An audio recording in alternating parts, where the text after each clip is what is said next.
श्री गणेश करते हैं, लेकिन श्री गणेश करने से तुरंत बाद हम नित्य दिन चाहते हैं कि पढ़ाने से पहले हम आप लोगों को कुछ एक उचित वर्ड यानी जो सही लगे हम आपको बता दें, क्योंकि आपका हर नया दिन,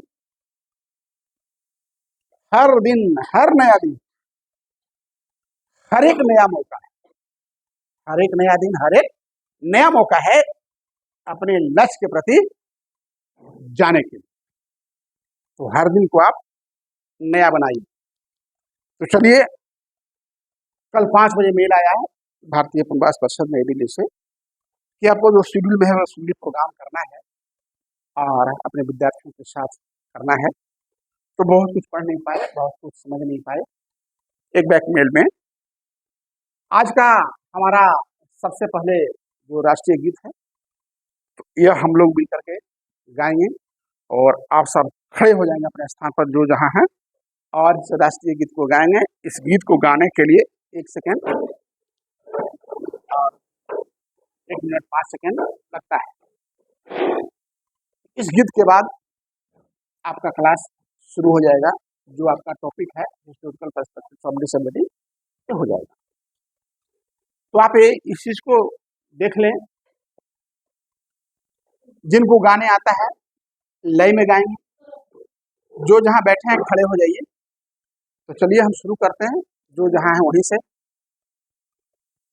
जिनको कंठस्थ है, हमने देखा इस बार 15 अगस्त को विद्यार्थी लोगों को न झंडा फहराने आ रहा है, न झंडा लहराने आ रहा है। दोनों में अंतर है, फहराना लहराना। और विद्यार्थी का मतलब है आप डीएम से ऊपर है, डिस्ट्रिक्ट जज से ऊपर है। एक शिक्षक देश से सर्वोपरि है, सबसे ऊपर है। और अगर उसका ही ज्ञान डल रहे तो कैसे चलेगा। तो चलिए आज के कार्यक्रम शुरू करते हैं हम। वंदे मातरम सुजलाम सुफलाम मलयज शीतलाम सस्यश्यामलाम मातरम वंदे मातरम सुजलाम सुफलाम तयामनि रुमगलशोभनि सुहासनि सुमधुरहासनि सुखदां सुखदां सुरं वन्दे मातरं वन्दे मातरं। चलिए अपने स्थान पे बैठ जाइए, बैठ जाइए आप लोग। अब आज ये पहला दिन है, बाकी कल इस पर इसके रचयिता कौन है, कितना देर में गाया जाता है, कब कब क्या हुआ है, डिटेल्स हम कल एक प्रेजेंटेशन पॉइंट और लेक्चर द्वारा हम डिटेल्स बताएंगे। क्योंकि 7 दिन का कार्यक्रम है, 7 से लेकर के 14 तक के। हमारा जो टॉपिक है, जो पढ़ाई है, बहुत पीछे है। तो हम चाहते हैं कि उस टॉपिक पर हम अब क्लास लेते हैं। तो चलिए राखी, हमारा जो टॉपिक है historical perspective of disability. Historical perspective of disability, half an hour class, ज्यादा नहीं। इसको हिंदी में समझ लीजिए, दिव्यांगता का ऐतिहासिक परिपेक्ष, हिस्टोरिकल पर्सपेक्टिव परिपेक्ष। तो देखिए, हमने कहा था कि दिव्यांगता कोई आज की चीज नहीं है। जब आकाश था, पताल था, धरती था, तब से यह शुरू है। और चलिए, बताया हुआ विषय है, कुछ नई चीज को ऐड किया हूं, इसलिए मैं आज बता दे रहा हूं। एंशिएंट पीरियड यानी एंशिएंट, प्राचीन काल। प्राचीन काल में दिव्यांग लोगों को प्रायः श्राप माना जाता था कि अरे ये तो भगवान का श्राप है, कोई शराब भी मुनि दिया हो गया। और भगवान की नाराजगी माना जाता था, अरे भगवान बैरी हो गए, है ना। क्या क्या माना जाता था, श्राप माना जाता था, भगवान की नाराजगी माना जाता था, पाप माना जाता था। 3 चीज। किस युग में? एंशियंट पीरियड में, प्राचीन काल में। ये उसकी दृष्टिकोण थी। और व्यवहार क्या था कि दिव्यांगों को समाज से अलग रखा है। दिव्यांग है, इसको अलग रख दो। शादी में आएगा, कोई देखेगा तो क्या कहेगा, इसका घर में विकलांग बच्चा है, हो सकता है कुछ इन्फेक्शनेबल हो जाए, नहीं करेंगे शादी, है ना। तो दिव्यांगों को अलग रखते थे, यानी वो उपेक्षा के पात्र होते, उपेक्षा के पात्र होते। अब उदाहरण में, प्राचीन यूनान, रोम में शारीरिक रूप से अशक्त शिशुओं के लिए जीवित नहीं रखा जाता था। इस वक्त में जो शिशु, यानी जो बच्चा दिव्यांग होता था, उसको जीवित रहने नहीं दिया जाता। ये क्या करेगा, बाहर रहेगा, उसे समय मार दिया जाता था। भारत में कुछ धार्मिक दृष्टिकोण दिव्यांगों को ईश्वर का दूत समझते थे। अरे अरे, तो भगवान का दिया हुआ चीज है। तो सारा कुछ बता दिया एंशिएंट पीरियड में क्या था। अब आप आ जाइए मिडिवल पीरियड।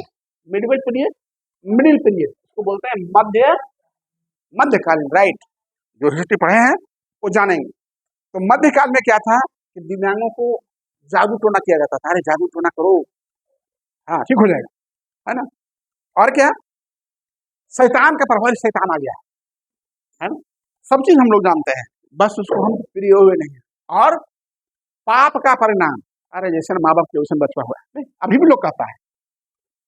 तो इसमें भी तीन था, जादू टोना, शैतान का प्रभाव और पाप का परिणाम।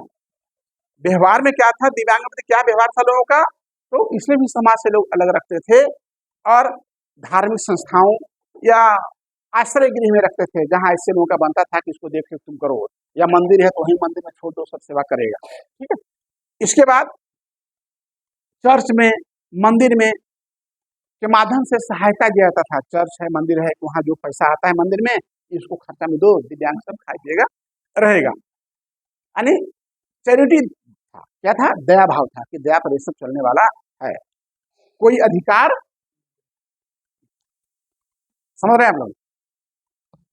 अब आगे आपका आता है, देखिए, रेजिस्टेंस एंड एलिमेंट, यानी कहने का मतलब पुनर्जागरण और प्रबोधन का। पुनर्जागरण, लोग जागा, देखिए कैसे दिव्यांगता आगे बढ़ा है। तो दृष्टिकोण क्या आया कि दिव्यांगों को वैज्ञानिक और चिकित्सीय दृष्टिकोण माने जा रहे हैं, यानी कि नहीं, एक वैज्ञानिक दृष्टिकोण से ठीक हो सकता है, और एक चिकित्सीय है, ये ट्रीटमेंट मॉडल है, मेडिकल मॉडल है, इसको दवा दारू करने से ठीक हो, दारू नहीं, अब भ्रांत शब्द है दवा दारू, ऐसा नहीं कि दारू पिला के ठीक नहीं, तो दवा से ठीक किया जा सकता है। परिवर्तन, शिक्षा पूर्वास की शुरुआत हुई। इस पीरियड में क्या हुआ, प्रबोधन काल, पुनर्जागरण में इन बच्चों को पुनर्वास और शिक्षा का कुछ शुरुआत किया गया। उदाहरण में ले लीजिए, यूरोप में बधिर विद्यालय खोला गया और नेत्रहीन व्यक्तियों के लिए विशेष विद्यालय खोला गया, पहला। कहाँ, जोधपुर। अब आ जाइए 19वीं सेंचुरी। 19वीं सेंचुरी, इसका मुख्य उद्देश्य चिकित्सीय मॉडल जो ही बताया हमने, मेडिकल मॉडल, और दिव्यांग व्यक्तियों को समस्या माना गया कि जीवन भर एक समस्या है, इलाज कराते रहे। कुछ लोग आज भी समझते हैं, ऐसी बात नहीं है। इसके बाद व्यवहार में क्या था कि दिव्यांग व्यक्तियों को एक इंस्टीट्यूशन बना करके, संस्था बना करके आश्रय गृह में रखा जाता था। इसको वहां रखो, सरकार खर्चा पानी देगी। इसके पहले चर्च के द्वारा खर्चा पानी मिलता था, अब कहां से खर्चा पानी मिलेगा, सरकार के। इसके लिए प्रवास और विशेष विद्यालय खोने जाने लगे। कब खोने जाने लगे, आपके 19वीं सेंचुरी, ठीक है। अब आता है 20वीं सेंचुरी, यानी 20वीं शताब्दी। पढ़िएगा तो समझिएगा, नहीं पढ़िएगा नहीं समझिएगा। 20वीं शताब्दी जो है, इसमें विश्व युद्ध जब हुआ था तो उसमें बहुत सारे लोग दिव्यांग हो गए। तो जो सैनिक दिव्यांग हुए, उनको पुनर्वास के लिए योजना खोली गई कि भाई इनको जीवन मिलना चाहिए, जिनका हाथ कट गया आर्टिफिशियल हाथ लगाइए, आर्टिफिशियल पैर लगाइए। उसके बाद अब अधिकार की बात हुआ, इनको भी कुछ अधिकार मिलना चाहिए। तो दिव्यांग अधिकार यानी DRM, डी इसको लिख लीजिए, आ जाता है एक नंबर का DRM। DRM divisional rail magistrate नहीं है, DRM का फुल फॉर्म होता है disability right movement. Disability right का गठन किया गया कि भाई दिव्यांगों को भी अधिकार मिलना चाहिए। तो अधिकार कहाँ से शुरू हुआ? 20 सेंचुरी। पहले तो सही छोड़ दो, धार्मिक में रख दो, चैरिटी में दे दो, पाप है, इसको बाहर छोड़ दो, जंगल में छोड़ दो, है ना। लेकिन यहाँ से अधिकार की बात आने लगी जब सैनिक लोग आपका 20वीं शताब्दी में विश्व युद्ध में जब कुछ दिव्यांग हुए तो उनको मेडिकल मॉडल दिया गया, ट्रीटमेंट दिया गया, उनके लिए जो है डिसेबिलिटी राइट लाया गया, डिसेबिलिटी राइट मूवमेंट बनाया गया। और सोशल मॉड्यूल, चिकित्सीय मॉड्यूल के साथ यहाँ एक सोशल मॉड्यूल आता है, SM means social model.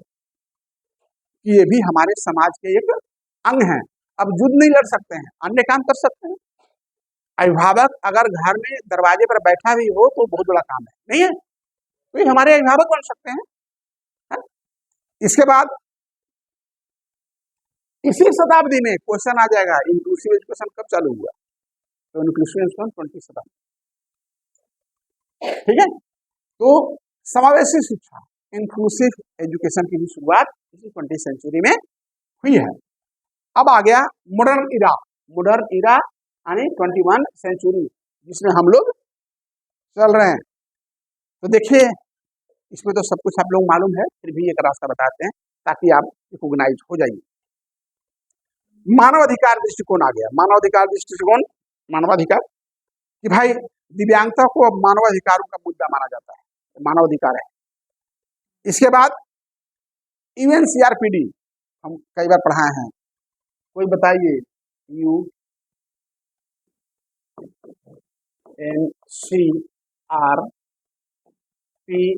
Full form कोई तो बताइए। हाँ, यूनाइटेड नेशन, गड़बड़ा गए तब कैसे होगा, यही तो गड़बड़ है। Convention on the right of person with disability. तो बेटा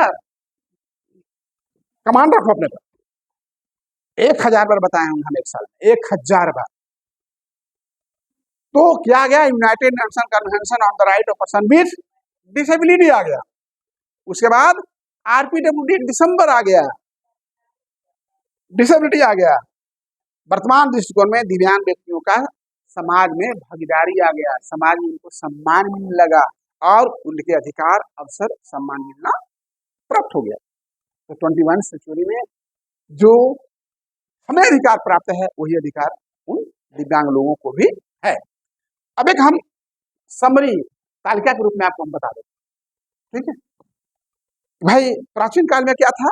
शराब, पाप, उपेक्षा। और उसके बाद जो है मध्यकाल, मिडिवल पीरियड, तो उसमें जादू, टोना, पाप, दया, हाँ शैतान, है ना। इसके बाद पुनर्जागरण काल आया, प्रबोधन काल जो आया, तो उसमें वैज्ञानिक दृष्टिकोण, विशेष विद्यालय की उसके लिए कुछ ट्रेनिंग का कुछ खोलो। 19वीं सेंचुरी में क्या आ गया? चिकित्सीय मॉडल, मेडिकल मॉडल, और संस्थागत एक संस्था खोलो, बच्चों को एक जगह रखना है। 20वीं शताब्दी में क्या आ गया? सोशल मॉडल कि भाई इसको भी समाज में मिलाओ, समाज से इसके अलगाव की जरूरत नहीं है, इसको लगाव की जरूरत है, और इसको हाँ इंक्लूसिव और अधिकार भी मिलने लगा। अब अभी जो आ गया आधुनिक काल, तो इसमें क्या होगा? इंक्लूसिव, जहां आप पढ़िएगा वहां हम पढ़ेंगे, जहां आप जाइएगा वहां हम जाएंगे, जो अधिकार आपको मिला है वो अधिकार मुझे मिलेगा। तो ये 6 था, 6 पीरियड था, 6 पीरियड के बारे में हमने बताया। अब हम आपको AI के सहयोग से प्रत्येक बार हम बनाते हैं आपका प्रेजेंटेशन, एक प्रेजेंटेशन दिखा दे रहे हैं, आप और क्लियर हो जाइएगा। हम चाहते हैं कि जो हम क्लास में बनाएं, जब बताएं क्लास में, तो कम से कम मोर देन 50% तो आप जान ही लें। अब इसको घर में जाकर रिविजन कर लीजिए, और कल आकर के फिर आप कोई एक व्यक्ति बताइए हमको, और तब जाकर के फिर नेक्स्ट क्लास हम शुरू करेंगे। ऐसे कौआ टकराए धान सूखे वाली कहानी कुछ नहीं होने वाला है। और आप गाहे बगाहे पास कर जाइएगा, सरकार की नौकरी भी मिल जा सकती है, और कमा खा भी लीजिएगा और मर भी जाइएगा, लेकिन अपने जीवन में किसी का भला आप करिएगा।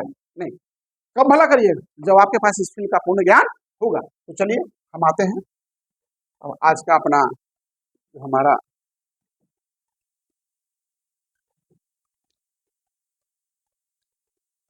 विषय क्या था आज हमें, हिस्टोरिकल पर्सपेक्टिव।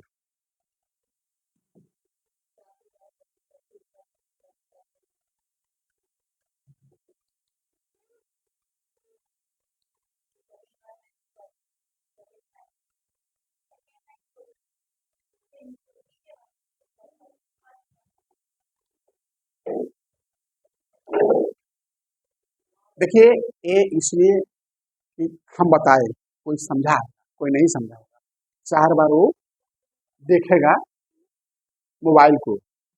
अब इसको एक बार देखिएगा तो क्लियर आपको समझ में बात आ जाएगी। तो देखिए, प्राचीन काल के आधुनिक युग, समाज के दृष्टिकोण में परिवर्तन की कहानी, कैसे कैसे समाज में दिव्यांगों का उतार और चढ़ाव हुआ, ये पूरी कहानी इसमें दिया हुआ है। तो चलिए देखिए, दिव्यांग का ऐतिहासिक परिपेक्ष यानी हिस्टोरिकल पर्सपेक्टिव ऑफ डिसेबिलिटी। समय के साथ समाज दृष्टिकोण में आया बदलाव, शराब से अधिकार तक की जाता। पहले क्या मानता था लोग, ये शराब है, भगवान का देन है, हाँ, माँ बाप के पाप का फल है, ऐसा कुछ नहीं है। कब पता चला? 21, राइट, तब आप लोग समझ रहे हैं। प्राचीन काल, दिव्यांगता को पाप, श्राप, ईश्वर की नाराजगी का परिणाम माना जाता था। व्यवहार क्या था? दिव्यांग व्यक्ति को समाज से अलग रखा जाता, उपेक्षा और दया का पात्र, चैरिटी कुछ दे दो, चलो 10 रुपए दे दो, 5 रुपए दे दो, हाँ? उदाहरण, प्राचीन यूनान और रोम शारीरिक रूप से अशक्त शिशुओं को जीवित नहीं रखा जाता था। अगर कोई शारीरिक से दिव्यांग बच्चा पैदा होता था तो लोग मार देता था। भारत में कुछ धार्मिक दृष्टिकोण में दिव्यांगों को ईश्वरीय दूत, अरे ये भगवान का दूत है। अगर एक बच्चा जन्म ले ले और उसको वो पूछ आ जाए, अरे नहीं हनुमान किया गया, हनुमान नहीं, तो ईश्वर दूत माना जाता था। मध्यकाल पर्सपेक्टिव क्या था? दिव्यांगता को जादू टोना, शैतान, अरे शैतान या पाप का परिणाम माना जाता था। व्यवहार क्या था? दिव्यांग लोग समाज से अलग कर दिए जाते थे, ना घर से बाहर को। धार्मिक संस्थाओं जैसे चर्च है, हाँ, या मंदिर है, गुरुद्वारा है, वहां रखा जाता था, या कोई आश्रम बना के रखा जाता था। धार्मिक भूमिका क्या है इसका? चर्च या मंदिरों के माध्यम से सहायता मिलता था, दया भाव, ठीक है, जो पैसा मंदिर में आता था, क्या करोगे, वहां चल रहा है अनाथ होता वहां, है ना। अधिकार नहीं था कि हमारा अधिकार, जैसे आज अधिकार है कि आपको अगर शादी करने का अधिकार है तो दिव्यांग को भी शादी करने का अधिकार है, आपको घर बसाने का अधिकार है, उसको भी घर बसाने का अधिकार, आपको माँ बाप में अधिकार है, इसको भी माँ बाप का अधिकार है, आपको मार्केट घूमने का अधिकार है, इसको भी मार्केट घूमने का अधिकार है, आपको एरोप्लेन में चलने का अधिकार है, इसको भी एरोप्लेन में चलने का अधिकार है, आपको वोट देने का अधिकार है, 3 दिव्यांगों को वोट देने का, है ना। कितना बदलाव आया। पुनर्जागरण और प्रबोधन काल, देखिए, दिव्यांगता को वैज्ञानिक या चिकित्सीय मेडिकल मॉडल समझा जाने लगा। शिशु प्रवास की शुरुआत हुई, माने शिक्षा और प्रवास, एजुकेशन और रिवोल्यूशन, भाई इनको पढ़ा लिखा के कुछ काम के लायक बनाया जाए। वैज्ञानिक दृष्टिकोण, अंधविश्वास से तर्क तक आ गया। अंधविश्वास था ना, भगवान का श्राप है, अरे तो ईश्वर का देन, तो तर्क तक आ गया। और शिक्षा की शुरुआत, बधिर विद्यालय खोला गया यूरोप में, और नेत्रहीन व्यक्तियों के विशेष विद्यालय खोला गया। पूर्वास के अंदर यूरोप में पहले विशेष संस्थानों की स्थापना की गई, जहां उनको पूर्वास के अंदर लिख पढ़ के ट्रेनिंग पाकर कुछ सीख करके काम आ सके। अब आती है 19वीं सदी, चिकित्सीय मॉडल युग आ गया, भाई मेडिकल प्रधान, इसको इलाज कराओ। दिव्यांग को व्यक्तिगत समस्या माना गया है, समस्या है, इलाज करने से ठीक होगा। दिव्यांग व्यक्ति को संस्थानों या आश्रम में रखा जाता था, इसके लिए एक संस्थान बनाओ जहाँ इसके अनुरूप हो, रहने का, खाने का, बैठने का, चलने का सारी व्यवस्था हो। पूर्वास केंद्रों की स्थापना, रिवोल्यूशन सेंटर की स्थापना हुआ, विशेष विद्यालय, स्पेशल स्कूल का विकास हुआ, और चिकित्सीय उपचार पर फोकस दिया गया कि भाई आप इसको चिकित्सा करो, चिकित्सा से बहुत काफी ठीक होगा, और होता भी है। मान लीजिए लुप्रोसी होता है, लुप्रेरी वाले जो डिजेबल होते हैं, उनको चिकित्सा से ठीक होता है। इसके बाद 20वीं शताब्दी दृष्टिकोण क्रांतिकारी परिवर्तन हुआ कि विश्व युद्ध के बाद दिव्यांग सैनिकों को पूर्वास पर ध्यान दिया गया। जब विश्व युद्ध हुआ, बहुत सारे सैनिक दिव्यांग हो गए, तो उनको पूर्वास पर ध्यान देने जाने लगा कि भाई इनको कैसे सामान्य जीवन जीने के लायक बनाया जा सके। अधिकार मिलने लगा। क्यों? भाई इनको भी अधिकार मिलनी चाहिए, हमारे पूर्व सैनिक थे। तो दिव्यांगता अधिकार आंदोलन का शुरू हुआ, जो हमने बताया था डीआर डीआर अभी बताए, हाँ डीआरएम क्या बोलते हैं फुल फॉर? राइट। इसी को मैं कह रहा हूं, हमको 2 महीना समय दीजिए। आप नौकरी नहीं करना चाहिए, नौकरी क्या करें? नौकरी में क्या मिलेगा? 50,000। आप एक बच्चा का एडमिशन करना चाहिए, 2 लाख डोनेशन मांगेगा, 50,000 को मिलवे करता है। हाँ तेरी खाला। रिटायर करते करते 1.25 लाख।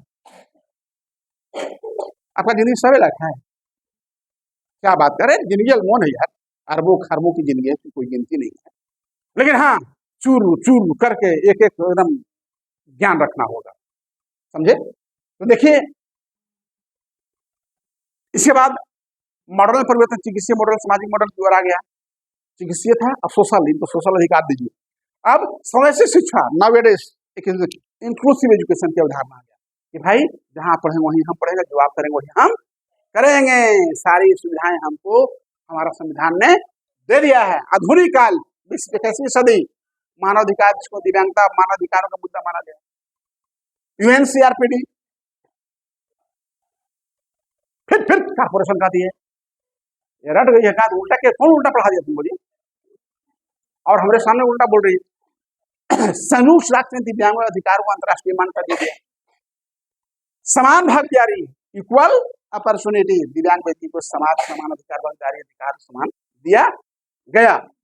सारांश तालिका देख लीजिए, इसको आप लोग जरूर देख लेना है, तो आप लोग फोटो भी ले लीजिए इसका। इसमें तो निचोड़ है पूरा, है ना, ये पूरा पूरा निचोड़ है। किस काल? प्राचीन काल में शराब या पाप माना जाता था, विशेषता है कि इसकी उपेक्षा, बाहर रखो इसको। मध्यकाल में जादू टोना पाप है, जादू न करो, दया पर आधारित है, कुछ चंदा दे दो। पुनर्जागरण काल, वैज्ञानिक दृष्टि आया कि नहीं नहीं, इसको कुछ किया जा सकता है और विशेष विद्यालय की स्थापना करो। और 19वीं शताब्दी में चिकित्सीय मॉडल आ गया, संस्था का प्रयास का स्थापना हुआ, इंस्टीट्यूशन का स्थापना हुआ। और इसके बाद 20वीं शताब्दी में सामाजिक दृष्टिकोण, सोशल एटीट्यूड आया, अधिकार और समावेशी शिक्षा का अधिकार मिलने लगा। और आधुनिक काल नाउएडेज मानवाधिकार दृष्टिकोण आ गया, जिसमें समानता, इक्वलिटी और इक्वल भागीदारी, इक्वल अपॉर्चुनिटी का आगे जो आप करें वही करें, हमारे आप में कोई अंतर नहीं रहा। तो चलिए, आप सभी को धन्यवाद, नमस्ते, प्रणाम, सलाम, जोहार, जय हिंद। शराब से अधिकार तक एक प्रेरक यात्रा है दिव्यांगता का, सभी को